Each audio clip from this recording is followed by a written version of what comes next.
Hola, muy buenos días. Vamos a iniciar este nuevo conversatorio.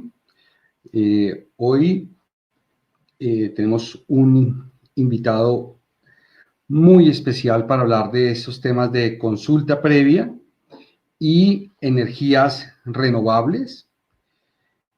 Para quienes conocen esta plataforma, para quienes no, entonces aquí a mano derecha hay 3 puntos.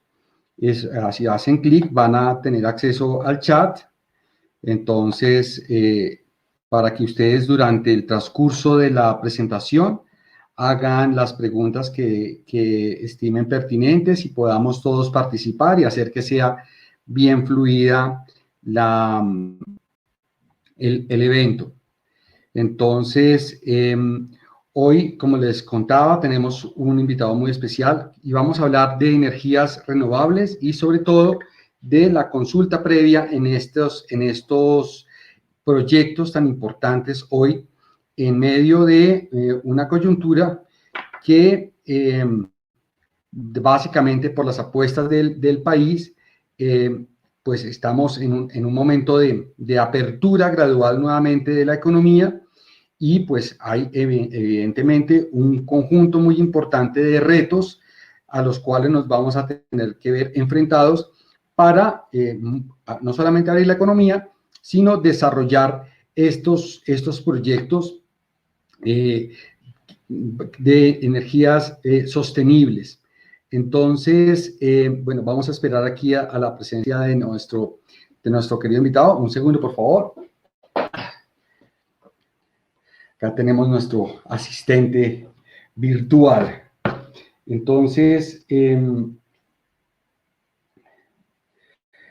nos va a acompañar hoy el doctor Germán Corredor. No sé si ya él se encuentra en sala para poderlo habilitar. Si es así, doctor Germán, es bienvenido y le agradezco que en el chat se identifique para poderlo habilitar y que podamos iniciar la conversación.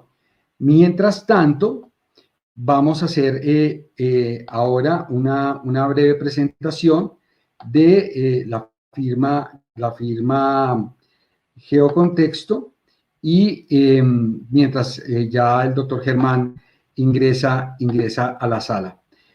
Lo primero es, ante todo, agradecerles a ustedes su presencia el día de hoy y contarles que Geocontexto es una firma especializada en abogacía de la competencia.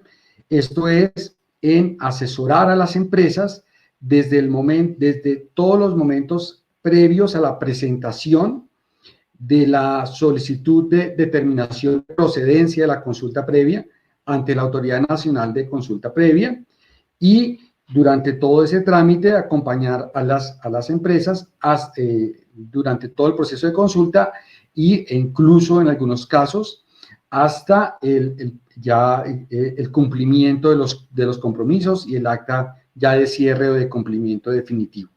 A eso se dedica Geocontexto, ofreciendo asistencia técnica, jurídica a las empresas en este nuevo proceso, porque como seguramente lo comentaremos ahora, ante la transformación de ese certificado de presencia de comunidades, que era lo que había, a una nueva etapa en la cual lo que se solicita es a la Dirección de Consulta Previa pues que determine si procede o no la consulta previa. Ese pequeño cambio supone, pues básicamente, la apertura de un procedimiento administrativo en el cual la autoridad de consulta previa determina, a partir de los elementos de juicio aportados por el solicitante o los que ella misma recaude, porque pueda hacer visitas o no, o adicionalmente porque pues tenga información ya en su base de datos. Entonces, a partir de esa información, con esos elementos de juicio, la Dirección Autoridad Nacional de Consulta Previa determina la procedencia o no de la consulta. Entonces, eso supone que hay un diálogo. De hecho, se crea como una especie de primera instancia y de segunda instancia, y a partir de ahí, entonces, dependiendo de la decisión de la subdirección técnica, ya las empresas podrán aceptar esa posición o, en su defecto, sugerirle a la dirección de consulta previa cambios porque, por ejemplo, no hay conformidad o no se está de acuerdo con el área de afectación o de las comunidades definido por la dirección o el área de influencia del proyecto, no hay conformidad en eso, o porque el número de comunidades que finalmente se estableció que podían ser afectadas no era el número que correspondía, o no quedaron todas las comunidades, o faltaron, es decir, todo un proceso de diálogo con la dirección y pues evidentemente hay que aportar esos elementos técnicos. Entonces, en primera instancia, pues les queremos presentar a Geocontexto, y lo que nosotros queremos ser en este caso es, evidentemente el propósito nuestro es liderar este diálogo sobre los temas de consulta previa, porque, pues, como ustedes saben, hay muchas cosas que están ocurriendo, no solamente el tema del COVID, que va a afectar el desarrollo de las consultas, sino la próxima expedición de una directiva que va a revisar la directiva 10 y que va a ajustar algunos elementos de esta directiva a la sentencia SU 123, y sobre eso hablaremos. Entonces, estamos esperando aquí al doctor Germán Corredor. Me dicen que ya casito se conecta. Entonces, les quisiera saber si me están sí, listo, que ya entró. ¿Dónde está? Doctor Germán. El curso de consulta, me están preguntando por el curso de consulta previa, entonces ya les voy a dar toda la información sobre el curso. El curso de consulta previa es un curso de 10 horas, presencial de modo virtual por ahora, y va a tratar los aspectos de consulta previa, los aspectos técnicos jurídicos, y luego los aspectos prácticos del desarrollo de la consulta, desde la presentación de la solicitud de determinación, pues para que la autoridad decida si efectivamente hay o no consulta previa, hasta efectivamente la preparación y la planeación de todo lo que hay que hacer antes por parte de las empresas para adelantar el proceso de consulta. Me dicen que ya aquí está dentro, pero no lo veo. Si me puede ayudar con un chat, doctor Germán, le agradezco para que efectivamente lo pueda habilitar.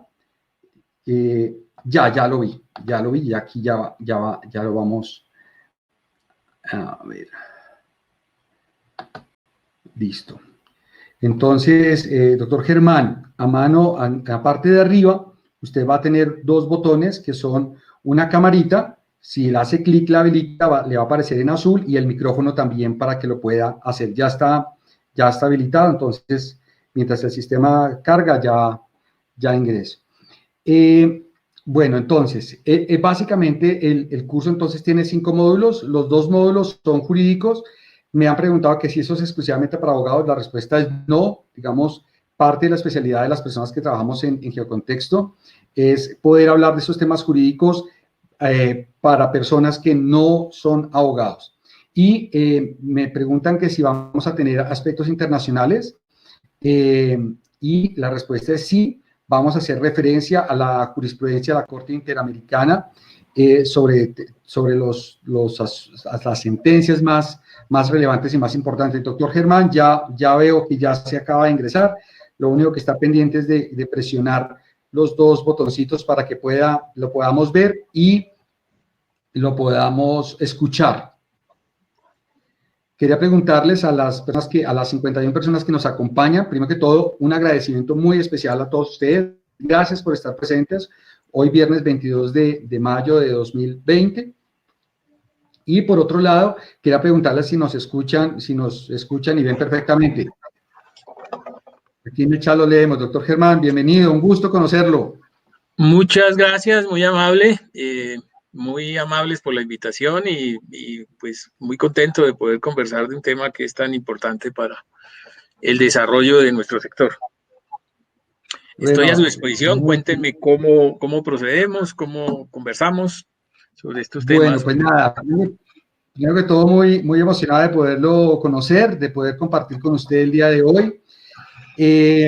En un sector de tanta importancia y en unos temas tan claves para la economía nacional, para la ecología, para el medio ambiente, y en medio de una situación que a todo el planeta lo ha tomado desprevenido y que pues plantea nuevos retos, nuevas formas de hacer las cosas. Entonces, si quiere, para las personas que nos están escuchando, para las personas que están conectadas, usted, ahí en la parte de chat también usted va a ver las preguntas que nos van a hacer a lo largo de la conversación, que yo creo que puede durar alrededor de unos 45 minutos. A veces nos emocionamos y entonces hablamos un poco más, pero depende del nivel de participación de las personas.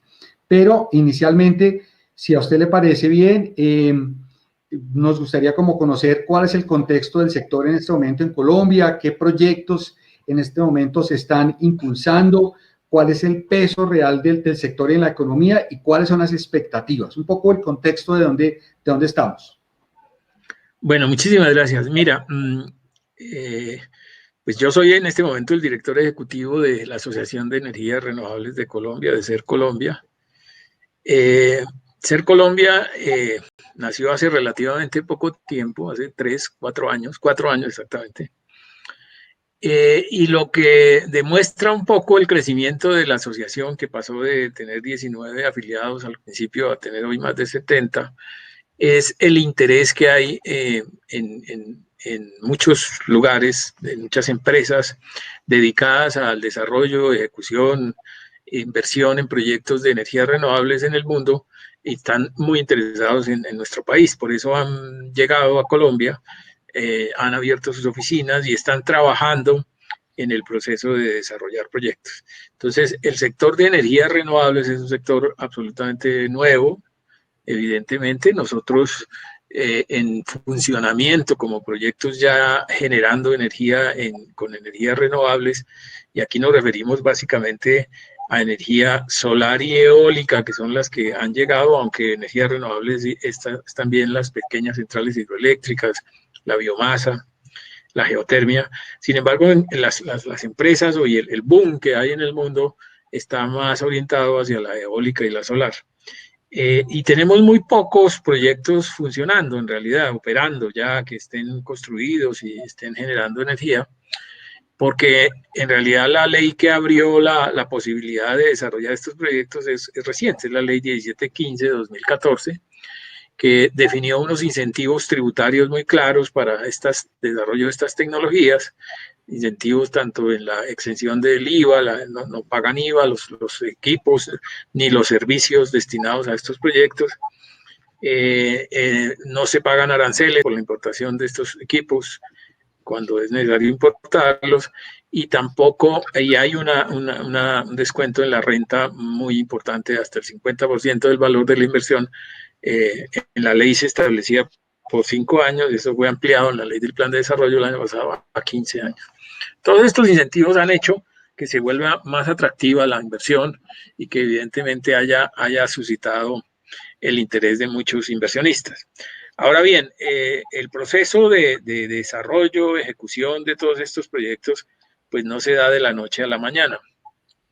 Todos los proyectos de generación en Colombia, independientemente de la tecnología que se utilice, requieren de una serie de permisos, una serie de procesos que digamos, en el lenguaje del sector se denomina la etapa de desarrollo.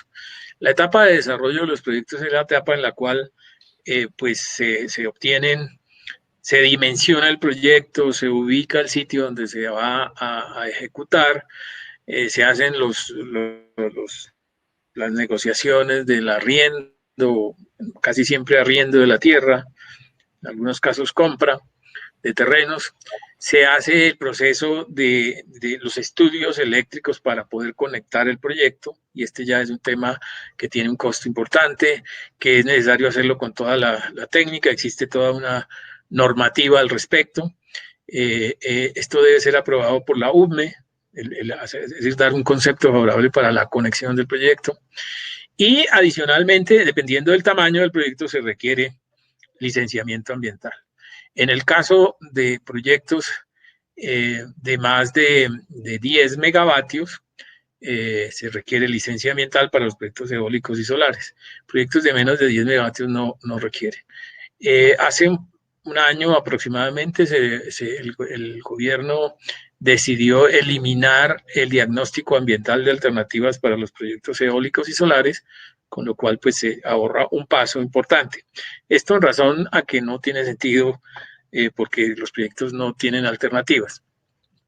Ahora bien, los proyectos grandes, y estamos hablando de proyectos eólicos de gran tamaño, que son los que fueron adjudicados el año pasado en la subasta de energías renovables, que fue un hito fundamental para el sector, porque a partir de allí se lograron contratos que las empresas que se resultaron adjudicadas en esta subasta, pues tuvieran contratos de largo plazo, contratos a 15 años de compra, de venta de su energía, con comercializadores del sector, lo que hace posible, y es obvio que a partir de eso se puede conseguir la financiación. Estos proyectos, esta subasta fue en octubre, se adjudicaron 9 proyectos, de los cuales 6 proyectos son eólicos, ubicados en La Guajira, y 3 proyectos solares.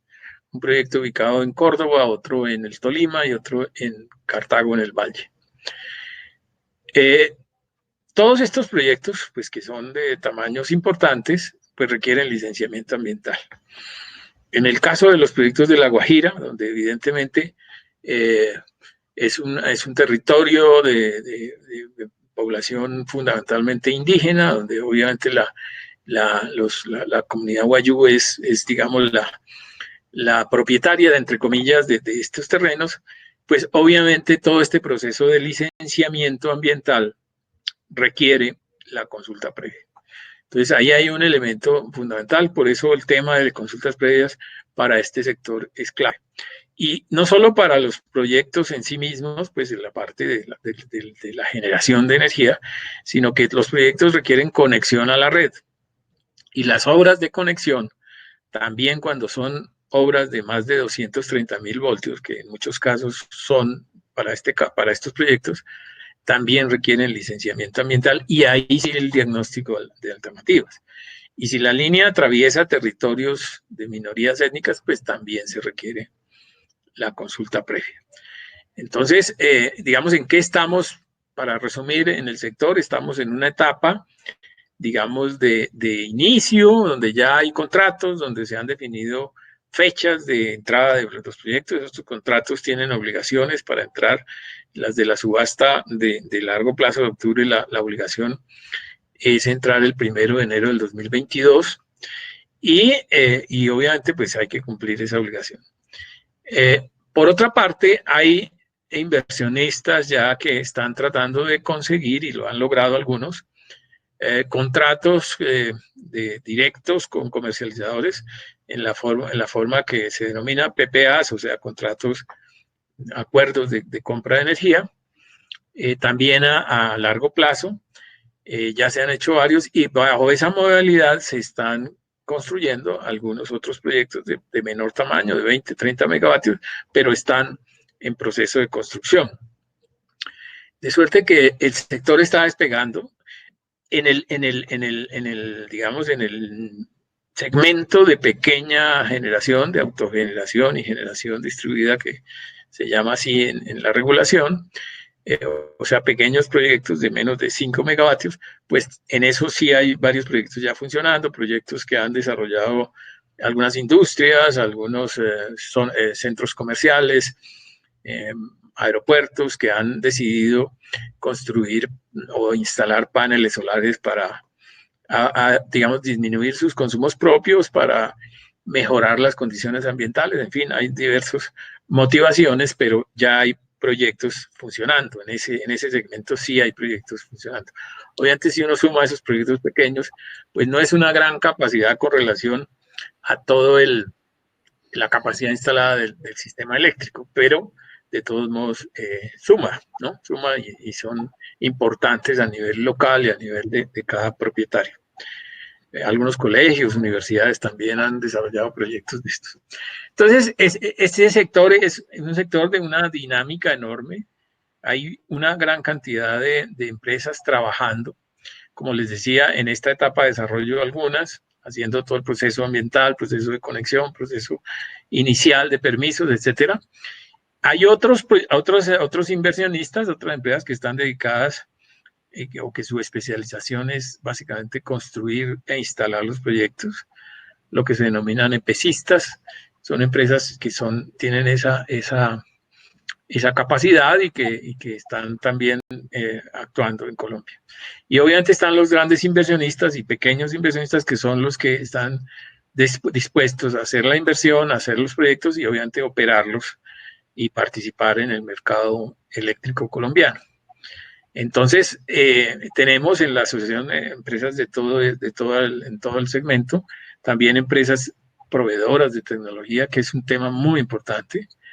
O sea, esta entrada de las energías renovables en gran medida se debe a que los costos de las tecnologías han bajado dramáticamente en los últimos 10 años, digamos. O sea, el costo de los paneles solares, el costo de los aerogeneradores, de los inversores, de todos los equipos, han tenido una caída impresionante, básicamente acompañada por la masificación de su uso en Europa, en Estados Unidos y en China también. Entonces, estamos en esa etapa con mucha expectativa. Es un sector muy interesante que puede generar beneficios grandes a las regiones en términos de empleo, en términos de desarrollo de otras actividades y obviamente aportar en términos de energía limpia a la matriz energética y en términos de complementariedad, dado que estas fuentes, la solar y la eólica particularmente, pues no dependen de la hidrología.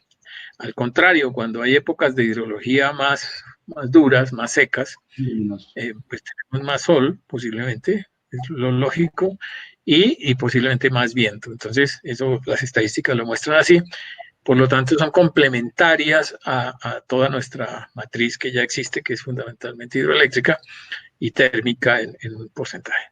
Esa es la situación actual del sector de energías renovables. No sé si tienen alguna inquietud con mucho gusto.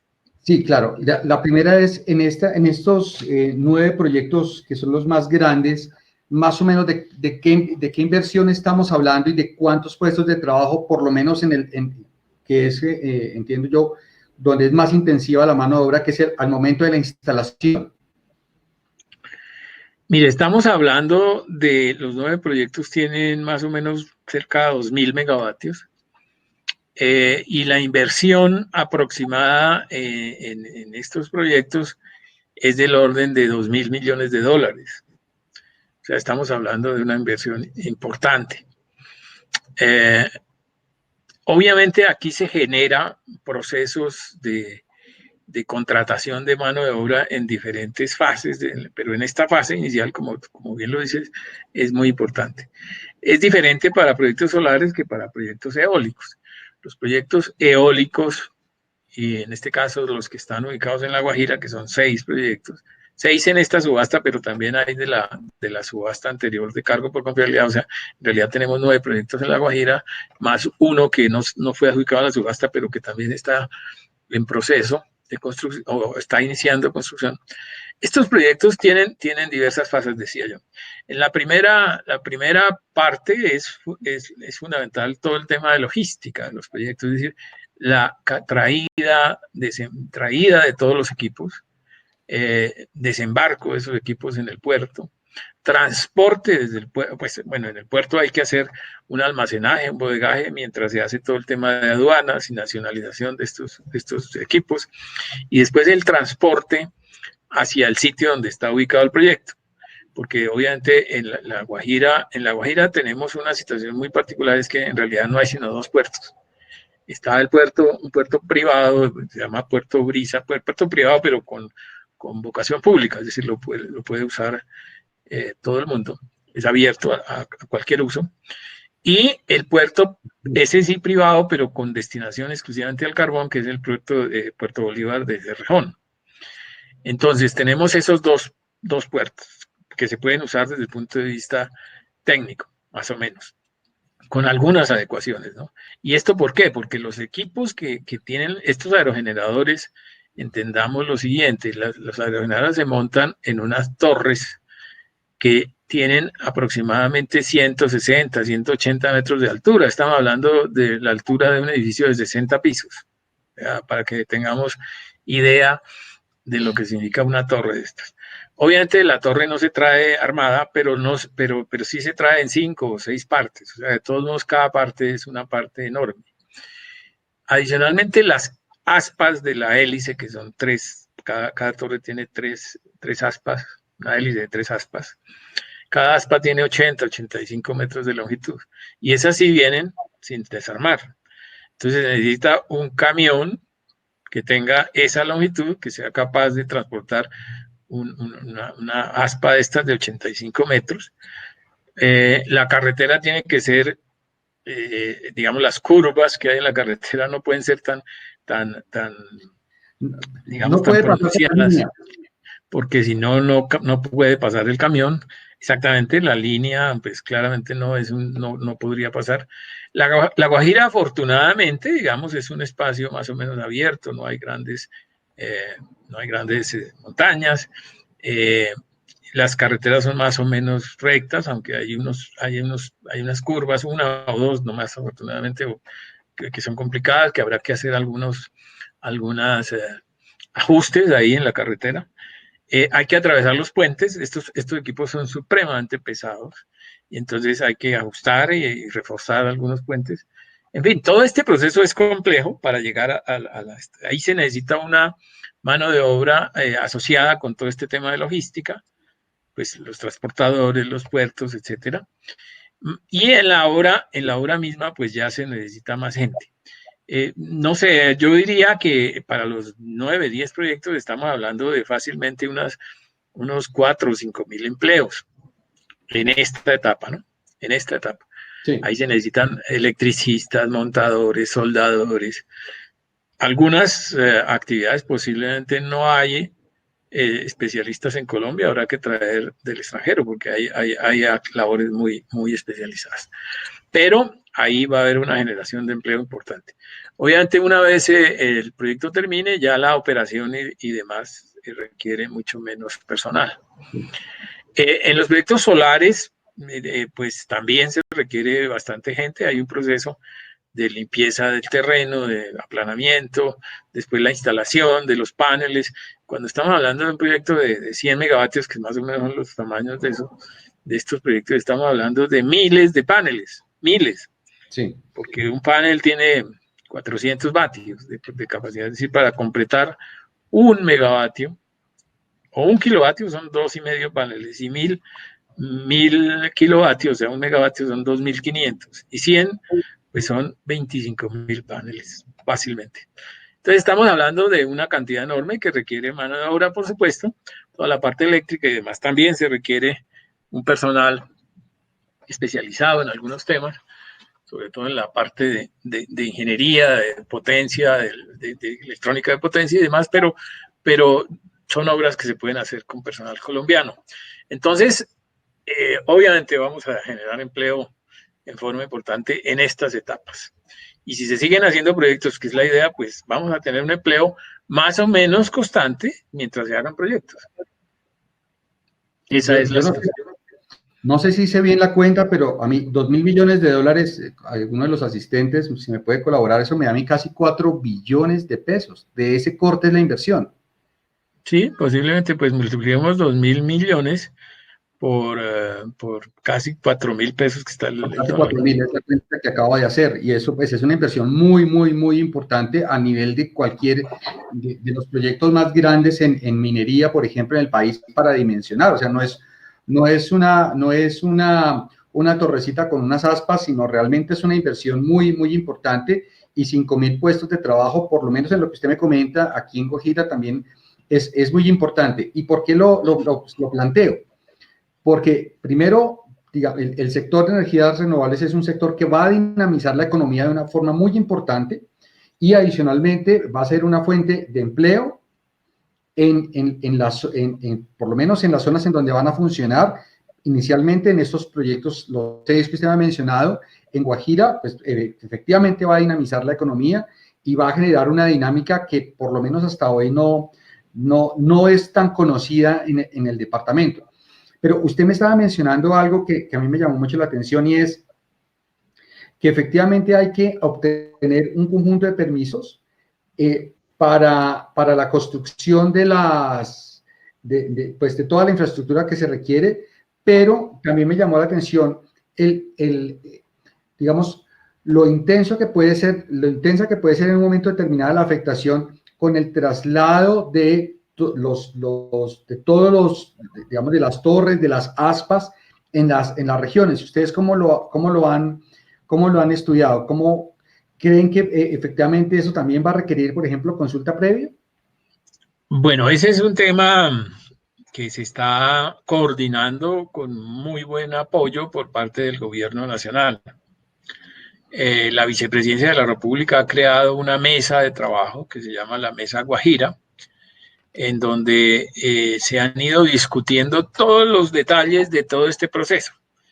Colombia nunca se ha enfrentado a una situación como esta, sí, total, en términos de infraestructura, es decir, de tener equipos tan grandes, de tener todo ese manejo en los puertos, en solo los puertos, en fin, y eso requiere coordinación, requiere incluso expedir algunas normas, por ejemplo, para poder usar el Puerto Bolívar en Cerrejón para descargar estos equipos, se necesita una norma que lo autorice, porque es un puerto dedicado exclusivamente al carbón. El gobierno ha estado comprometido y Cerrejón lo acepta, digamos, está dispuesto a prestar ese servicio. Allí en Cerrejón se requiere acondicionar el área de almacenamiento porque es muy pequeña. En el caso de Puerto Brisa también hay que hacer algunos acondicionamientos para poder trasladar, digamos, desde el punto donde se descargan los equipos hasta el bodegaje. En fin, eso obras en cantidades para resolver estos problemas. Y después por la vía, claro, eso va a afectar, se necesitan un montón de camiones, o sea, no tengo el dato exacto, pero de cada proyecto son varias torres. Y entonces cada torre, digamos, póngale un proyecto, son fácilmente 50 torres. 50 torres y cada torre está dividida en 6, 5, 6 partes. Entonces estamos hablando de que cada parte es un camión. Estamos hablando de 30 camiones, digamos, de 50 por 6, 300 camiones solo para las torres, más las aerogeneradores, más las aspas. Entonces estamos hablando de un número importante de viajes, ¿no? No es necesariamente que se necesiten todos los camiones porque se van a hacer muchos viajes. Y obviamente eso afecta la vía, ¿no? Mientras se está transportando, pues esos camiones andan a una velocidad pequeña. Eso hay que coordinarlo, efectivamente, es un proceso de coordinación. Las comunidades tienen que estar avisadas, informadas. Yo no creo, dado que no es una obra, no sé si, digamos, de lo que hemos conversado, en principio no se necesita la consulta previa, pero hay que mirarlo. Y obviamente lo que sí es importante es tener en cuenta que están las comunidades que se afectan, que hay que mirar cómo se coordina con ellas, cómo se trabaja con ellas para que la cosa funcione. Entonces es un tema, ahora, los 9 proyectos no van a ser todos el mismo día, pero sí en el mismo periodo, o sea, en un relativo corto periodo, todos los proyectos van a estar más o menos en la misma etapa.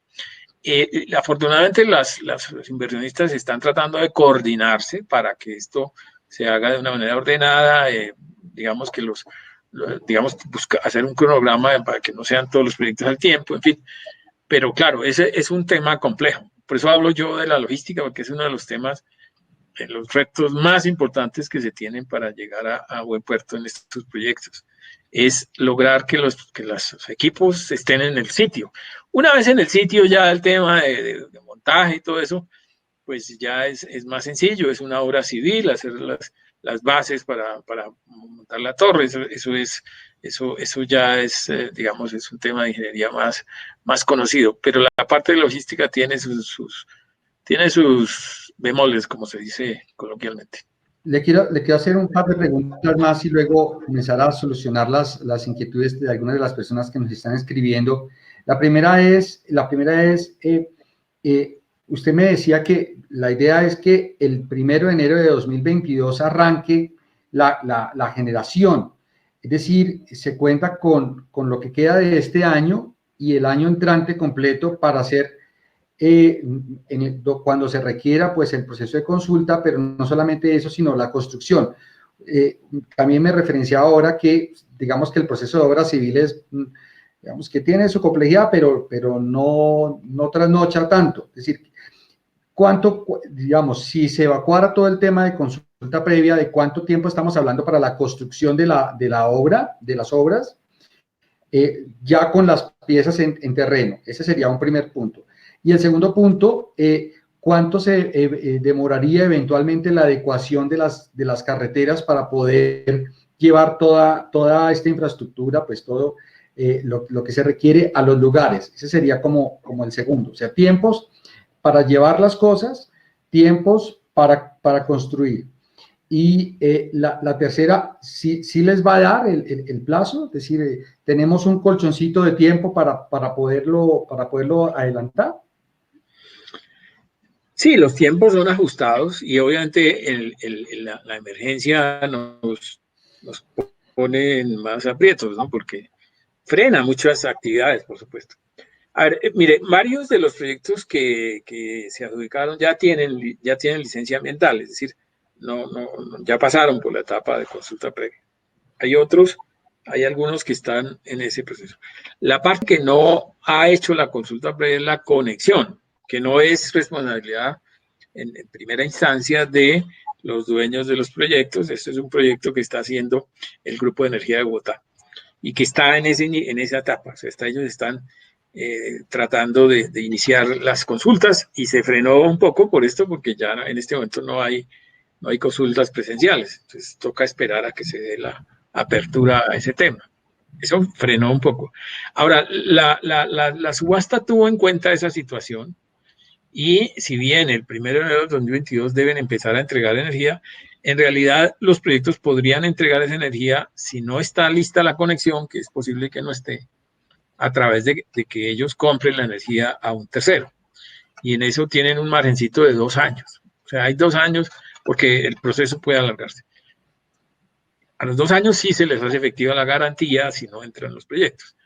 Pero digamos, la apuesta de los inversionistas de los proyectos es tenerlos listo a tiempo. Esa es un poco la lógica con la cual están trabajando, o por lo menos antes de que esté en la línea. Sí, digamos el tema de la adecuación de carreteras, eso no es tan complicado porque no es, allí en La Guajira no hay grandes curvas, hay muchos trayectos absolutamente rectos. Hay un sitio donde hay un ángulo de 90 grados, eso se puede arreglar, no es difícil.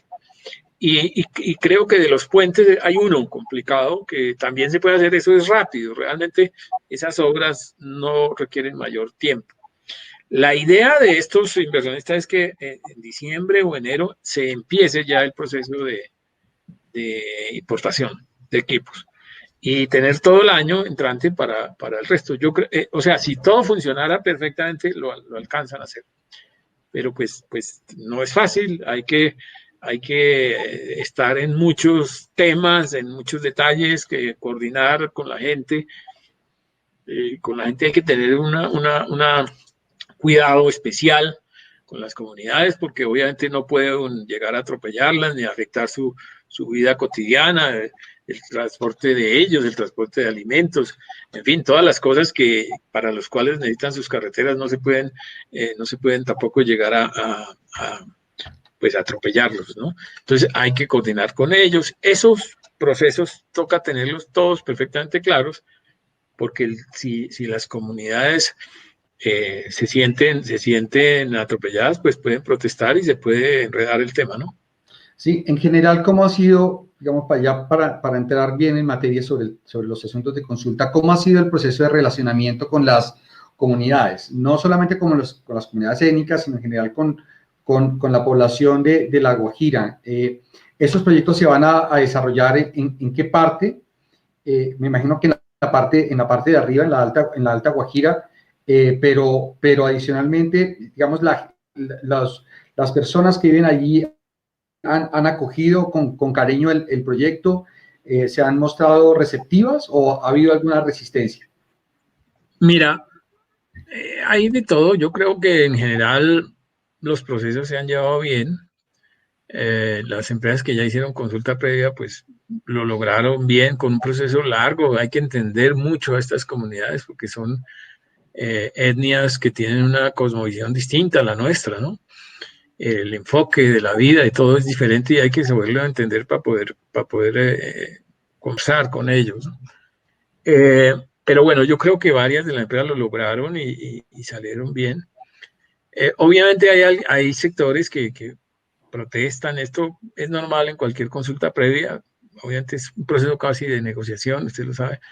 Entonces, pues evidentemente puede haber algunas, pero en realidad rechazos rotundos no ha habido. Hay que seguir esperando, todo esto es paso a paso y hay que hacer las cosas correctamente. Cuando una empresa comete un error puede afectar al resto, ¿no? Claro. Ese es el tema, porque para las comunidades no van a distinguir entre uno u otro.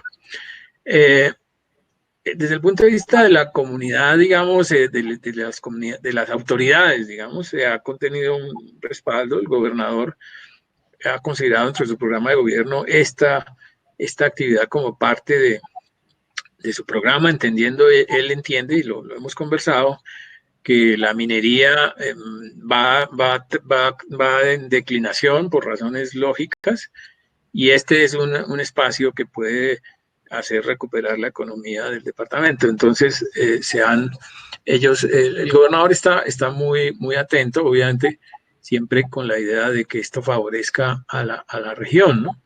En varias cosas se pueden hacer, obviamente esto debería traer beneficios, no solo porque están los proyectos, sino porque la gente pueda tener acceso a otras, por ejemplo, el tema del agua, el tema ahí hay problemas de salud, problemas de escuelas, hay muchos problemas en La Guajira.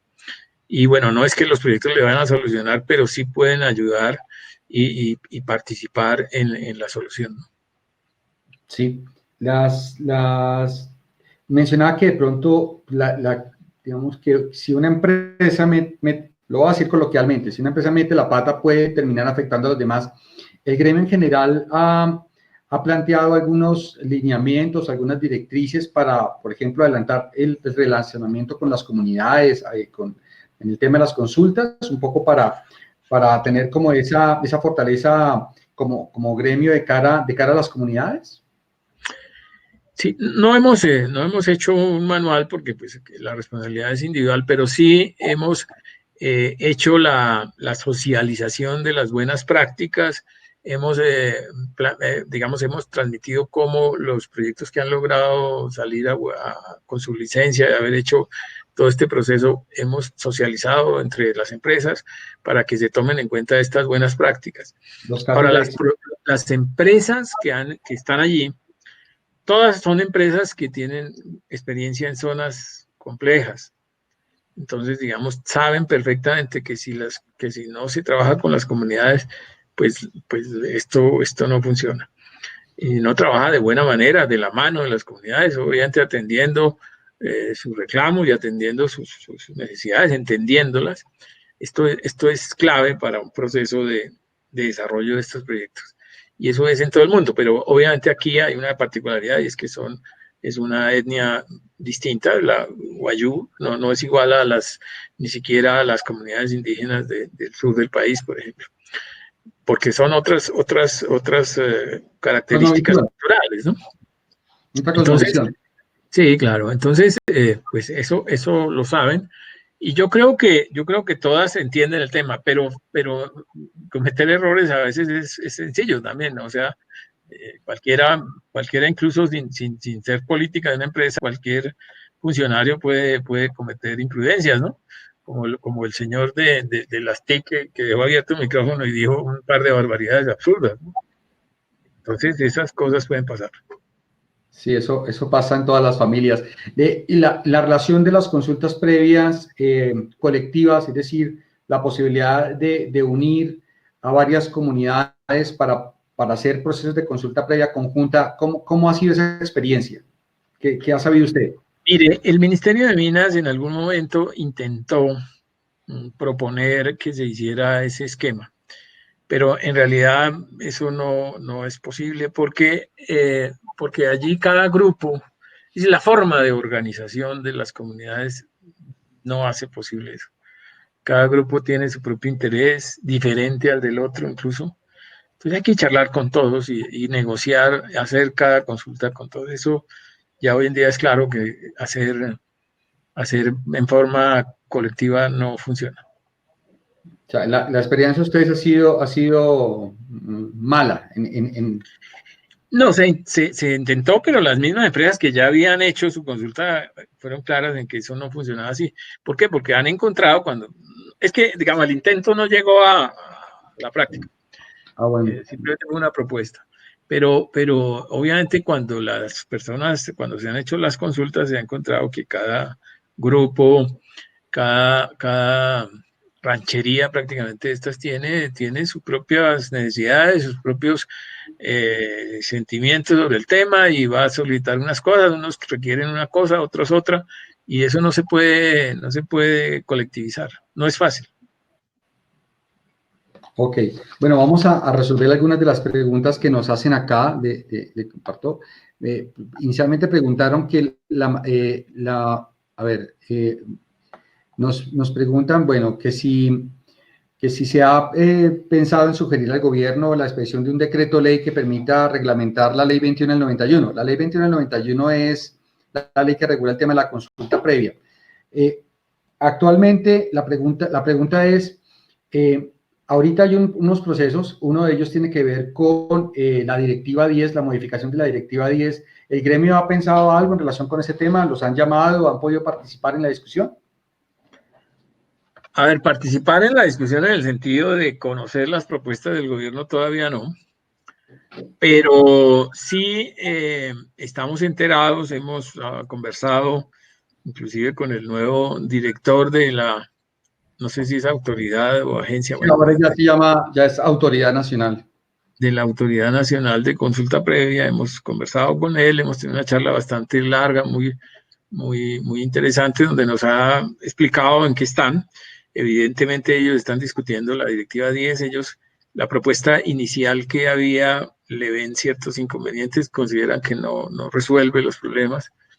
Y yo creo que ellos están enfocados más en preparar un proyecto de ley estatutaria que defina toda la consulta previa. Entendemos, y eso es clarísimo, que es un proceso muy complejo, que obviamente un proyecto de ley incluso requiere consulta previa, ¿no? Y hay muchos intereses, obviamente las comunidades van a tratar de hacer respetar sus derechos ya adquiridos. Es un proyecto que no sabemos, no conocemos. Ellos nos comentaban que ya existe un borrador, pero muy preliminar, que todavía no han dado a conocer. Pero yo creo que eso va a llevar tiempo. Eso no es una cosa mientras lo preparan y lo presentan. Y hay que hacer las consultas, entonces tiene sus tiempos. En el tema de la directiva, como le digo, la misma autoridad considera que de pronto no es el mejor camino para resolver todos los problemas que ellos han identificado. Están en el proceso de organización, digamos, administrativa, institucional de la nueva autoridad, creo que ya han contratado varios de los cargos que definió la función pública y están en ese proceso, ¿no? Pero igual todo el tema de consultas está parado, excepto tal vez los conceptos que ellos tienen que dar sobre la presencia de comunidades, que es el único, en el caso de que no requiera visitas físicas, pues lo pueden hacer, pero de resto no está avanzando nada. Ese tema de las consultas previas virtuales, ¿usted cómo lo ve? No, ¿Es yo creo que posible? eso no es No lo posible. ve viable?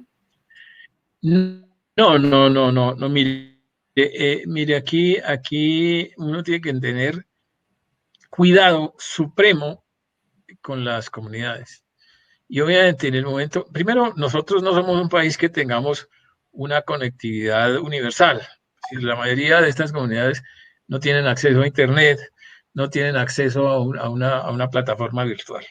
Por lo tanto, hacerlas virtuales es dejar por fuera, discriminar a un sector de la población. Y eso ya es gravísimo, porque ese sector se va a sentir atropellado y va a oponerse a proyectos siempre. Entonces, eso en lugar de resolver problemas puede agrandar. Yo prefiero esperar un poquito, pero hacerlo bien y lograr que las comunidades se sientan participando y se sientan pues opinando sobre los impactos y demás. Es muy difícil. No estamos preparados en Colombia para esa situación y obviamente uno tiene que entender cuál es la posición de estas comunidades. Obviamente es que uno tiene que ponerse un poquito en la piel de ellos. Lo que estamos haciendo, pues, pensando en el desarrollo del país, por supuesto, pero estamos es llegando a la casa de ellos a construirles unas torres que no estaban y eso por lo menos tienen ellos que saber cómo es y Sí. entenderlo y aceptarlo. Entonces, no, yo creo que eso no es viable. Y Se pueden la, hacer algunas tareas, se pueden hacer sí, algunos censos de personas, algunas cosas se pueden hacer, pero la consulta como tal no creo. ok, claro, porque es que la consulta son varias fases, varios pasos, y pues Claro. hay momentos seguramente en donde no sea necesaria la relación. Y el relacionamiento en este caso, en este periodo, ¿cómo ha sido? En este periodo de confinamiento, ¿ha habido relacionamiento con las comunidades? ¿Se ha podido seguir trabajando con ellas o cómo ha sido la recepción? Pues las empresas vienen trabajando en lo que se puede trabajar. Los decretos presidenciales y las directivas en esta etapa de confinamiento eh, permiten que los proyectos que estén en construcción se sigan construyendo. Ujú. Todos los proyectos de infraestructura del sector eléctrico que ya estaban en construcción se pueden seguir, pero estos proyectos todavía no están en construcción, están en la etapa previa. Un proyecto que está en licenciamiento ambiental, pues todavía no está en construcción. Entonces, no se pueden hacer visitas todavía, ¿no? Hay mucha limitación y mucha restricción. Obviamente muchas de estas empresas tienen personal en las zonas que siguen de alguna manera tratando de manejar y relacionarse, pero de alguna manera limitada, porque no se puede. Hay unas actividades de oficina, digamos, en todo el tema de los estudios de impacto ambiental que se pueden hacer, pero otras no. Otras requieren visitas de campo y esas no están autorizadas todas, por lo menos. Sí, bueno, nos preguntan si se ha pensado en un parque eólico en San Andrés, si hay proyectos sobre esa materia.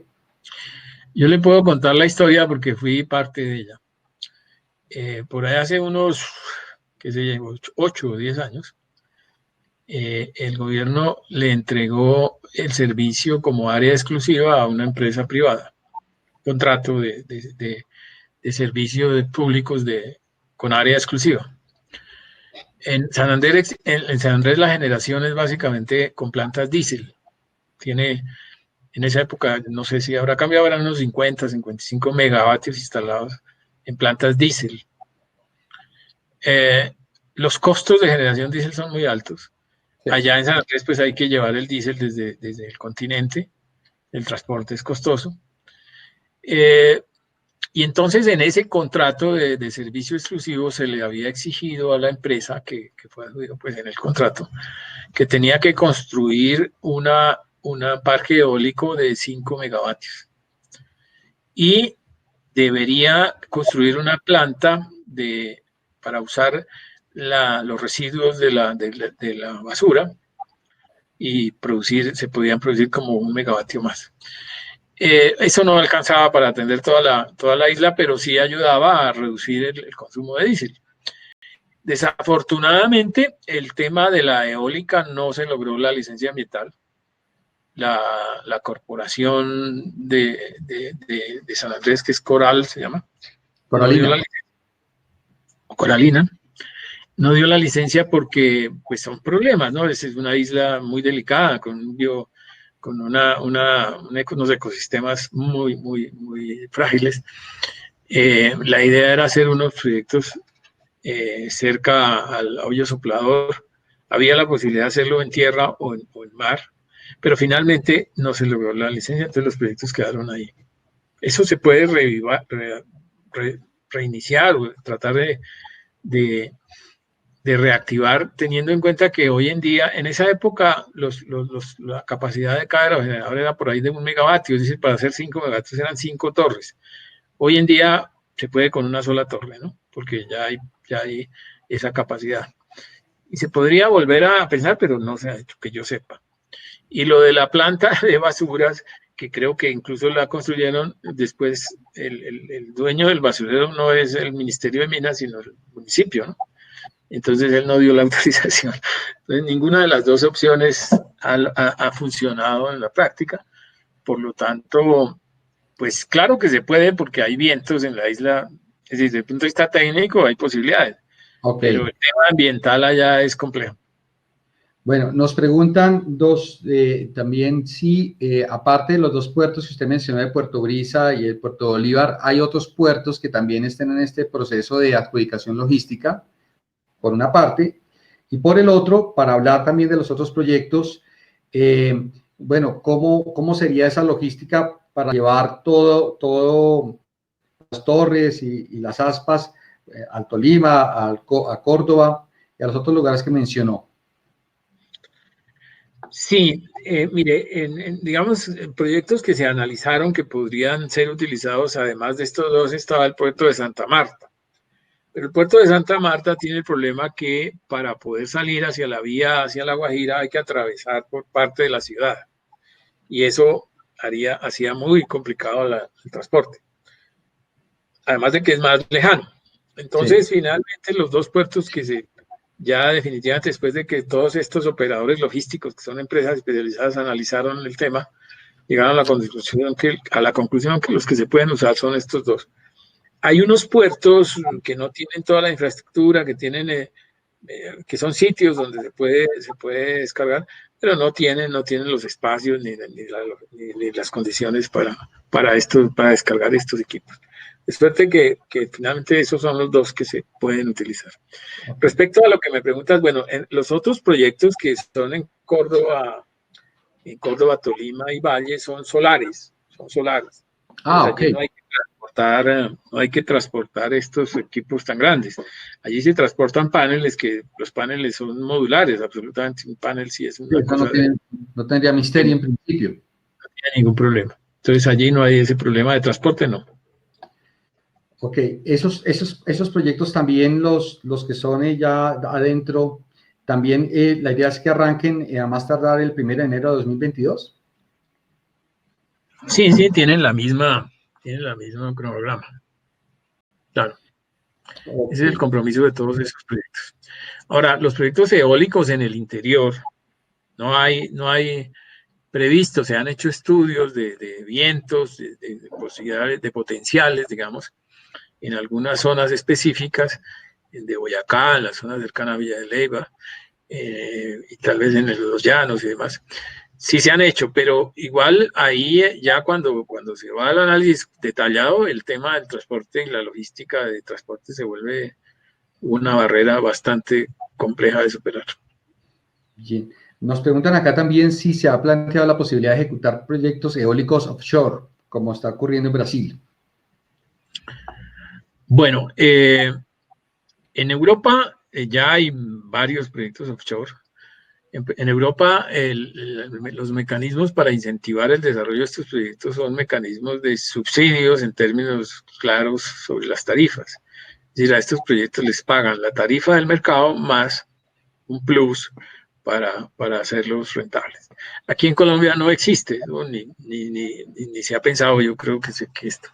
Entonces, ¿qué pasa? Esos proyectos, si bien los costos de las tecnologías y los costos de instalación han bajado también, pues todavía son un poco altos con respecto a las otras tecnologías, a la solar, a la misma eólica onshore, y a las otras convencionales, ¿no? Hidroeléctricas y demás.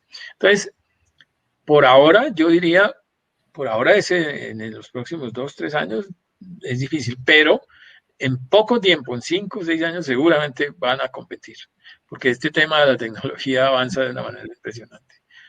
Entonces, sí, ya han venido empresas interesadas a mirar el tema, a ver dónde se pueden instalar, a ver opciones. Son empresas que han analizado América Latina en toda su extensión y han encontrado que donde puede haber posibilidades es en Argentina, en Chile, en Brasil y en Colombia.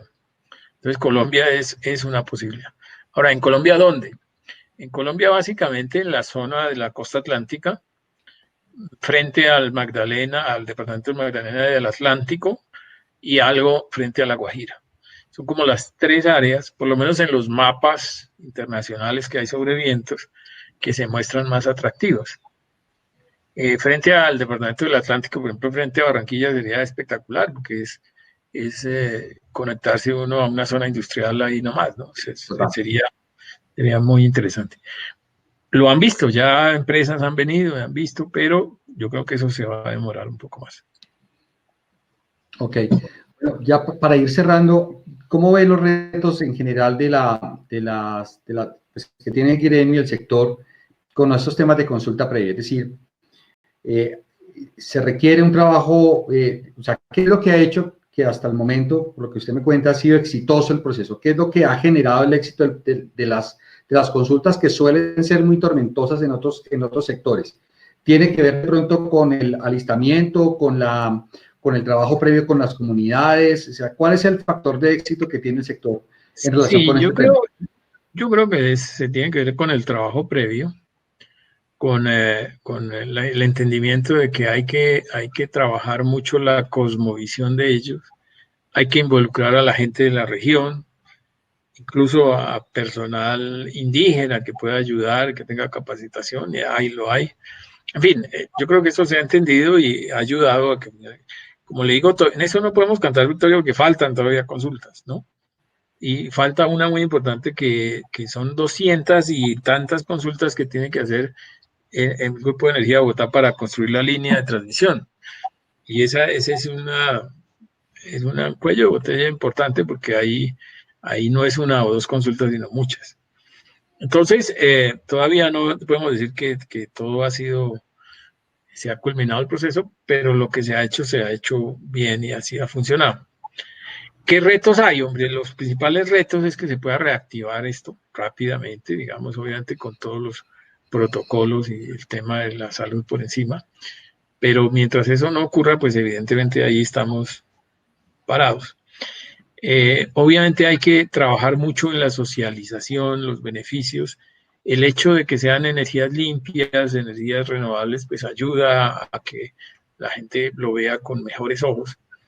Por supuesto que cualquier proyecto tiene impactos, ¿no? Uno no puede decir que esto no tiene impactos en el paisaje, estas aspas tienen impactos sobre la migración de aves, o sea, hay impactos y eso hay que tomarlo en cuenta y analizarlo y mirar cuál es el impacto ya para la comunidad y para los ecosistemas. Entonces, obviamente no pretendemos que esto sea perfecto porque no existe ninguna actividad humana que no genere impactos, pero obviamente es mucho menos impactante, tiene menos afectaciones que otro tipo de tecnologías. Entonces, eso ayuda también digamos, a que las comunidades puedan entender mejor y aceptar de mejor manera los proyectos. Pero por supuesto es un tema, como lo he dicho ya varias veces, un tema de mucho cuidado, de mucho respeto hacia las comunidades para que esto funcione. Sí, nos comentan acá que si se ha pensado en sentar en las mesas de dirección, no sé en particular a cuáles mesas se refiere, a los líderes Guayú. Yo supongo que aquí también ha habido eso, ha habido la posibilidad de sentarlos a los principales líderes de las comunidades, a las autoridades, y un poco ir socializando el proyecto, ¿no? Porque no hay solamente impactos específicos en el área llamémoslo así, de influencia del proyecto, sino en general para el modo de vida de las comunidades, me imagino yo, sus derechos de tránsito. Digamos, ¿cómo ha sido ese proceso de socialización? Si nos pudiera compartir algo sobre eso. Sí, sí, aquí hay empresas que llevan 10 años trabajando, que han empezado desde el inicio, desde cero, de llegar allá, empezar a buscar a las personas representativas de las comunidades, y como le digo yo, la forma en que viven ellos hace que las personas representativas sean muchas, ¿no? Sean muchas, de cada ranchería o cada tribu. Esto es cada clan, ¿no? Allá no son tribus, sino cada Sí. clan tiene sus representantes, tiene sus mayores, digamos, y tienen sus ancestros. Entonces eso no es fácil. Pero yo creo que la gente con el tiempo ha empezado a entender, ha llevado a la gente, ha trabajado contratado gente de la zona, de La Guajira, que conocen la idiosincrasia de estos pueblos, y poco a poco han ido logrando explicar, ¿no? Como le digo, todavía hay gente que se opone, que tiene oposición, que ven esto algo inconveniente, hay también propuestas alternativas para darle participación, más participación incluso económica a los grupos indígenas. En fin, en esto hay varias propuestas y varias posturas de las comunidades. Pero evidentemente el proceso que sea exitoso requiere de una socialización cuidadosa, de un respeto muy fuerte hacia los indígenas, de tomarlos en cuenta, de escucharlos, de saber cómo piensan para poder ir avanzando y poder llegar a propuestas razonables, ¿no? De lado y lado. Ok, veto por parte de las comunidades no han percibido ustedes. Como veto así tajante, no, pero sí hay voces de algún grado de oposición, sí. Pero de las comunidades o más de pronto ONGs, organizaciones. Los líderes, sectores ambientalistas, en fin, pero estos tienen influencias, obviamente, no se puede negar. Ok, y el gobierno en ese tema. Pues el gobierno acompaña, ¿no? Pero ahí las empresas son las que tienen que tratar de manejar el tema, ¿no? Por eso es tan complicado, ¿no? Porque es muchas acciones para poder llegar a acuerdos. Bueno, pues aunque no parezca, ya llevamos una hora conversando y no nos hemos tomado ni un solo cafecito. Y un cafecito, sí, señor, no Ni un dieron cafecito. nada. Oiga, oiga, un placer de verdad hablar con usted. Muchas gracias. Creo que hemos tenido un panorama muy interesante sobre los proyectos, sobre el impacto que tienen, sobre las dificultades y todo este tema de consulta previa y participación ciudadana, cómo va. Creo que nos ha quedado clara la posición de Ser Colombia en relación con la idea de consultas virtuales, de decir, hombre, no, vamos a insistir a lo que más se pueda, a hacer las consultas presenciales. No entiendo yo, si lo comprendí bien, que digamos en general no están de acuerdo con las consultas virtuales. Eventualmente, si se da el caso, algunos aspectos del proceso de consulta de forma virtual, pero siempre con la idea y la participación y el consentimiento de las propias comunidades. Es un poco lo que percibo. Entre otras, fundamentalmente porque la infraestructura de telecomunicaciones es deficiente en esos sectores y pues eso imposibilita que la cosa sea muy fluida, ¿no? Así es. Entonces, Bueno, ¿sí? no, ¿cómo sigue? Bueno, entonces, pues nada, le agradezco muchísimo, de verdad, muchas gracias por su presencia. Nos acompañaron durante todo este tiempo más de 50 personas en promedio en toda la conferencia. Es un honor lo digo de manera personal para mí, poder entrar a sus casas, que la mayoría están, a sus oficinas, los que estén trabajando allá, para poder compartir de estos temas. Y de verdad, muchísimas gracias por habernos acompañado el día de hoy. No, a ustedes muchísimas gracias por la invitación y fue un placer, muy agradable esta conversación, poder explicar un poco en qué estamos y seguir adelante en este tema que es tan interesante. Muchísimas Bueno, gracias. No hay más faltaba. Muchas gracias. Vamos a dar alguna información adicional sobre el curso de consulta previa que estábamos anunciando al comienzo para quienes quieran quedarse. Y pues escuchamos ya al doctor Germán, de verdad, muchísimas gracias. Entonces, sobre que nos quiera acompañar, Bueno, pero por supuesto, más faltaba. Bueno, hasta luego. Bien. Que esté muy bien. Gracias. Para las personas que están interesadas en el curso, entonces en la página de Geocontexto, geocontexto.com/curso consulta previa, está toda la información sobre el curso de consulta. Vamos a tener una parte de marco jurídico, luego vamos a explicar un poco cómo va la jurisprudencia, tanto la local como la del orden internacional, que se ha dicho por fuera.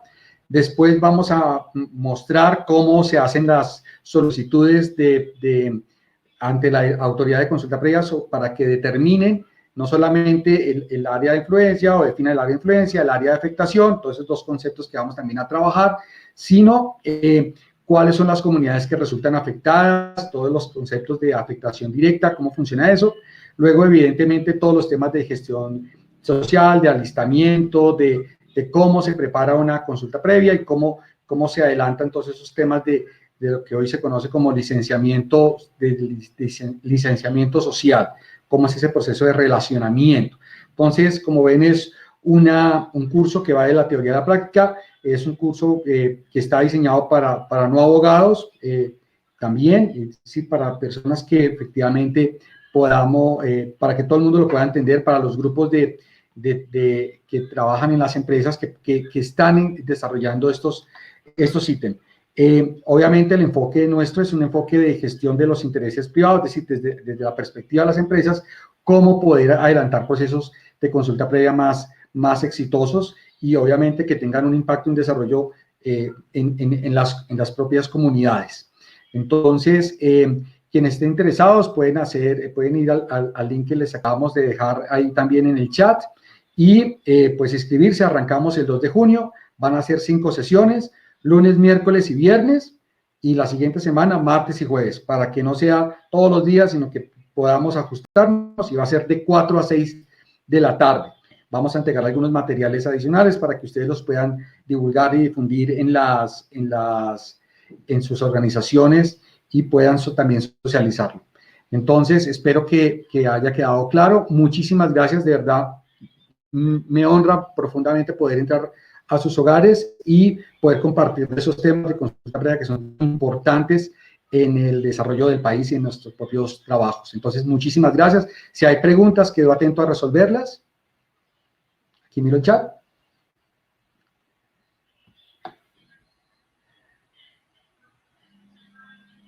Bueno, pues nada, entonces, muchísimas gracias. El link de esta conferencia les estará llegando a sus correos electrónicos para que puedan revisar o volver a ver algunos elementos que pudimos tratar aquí el día de hoy. Entonces, sin más, muchísimas gracias. Nos vemos a la próxima.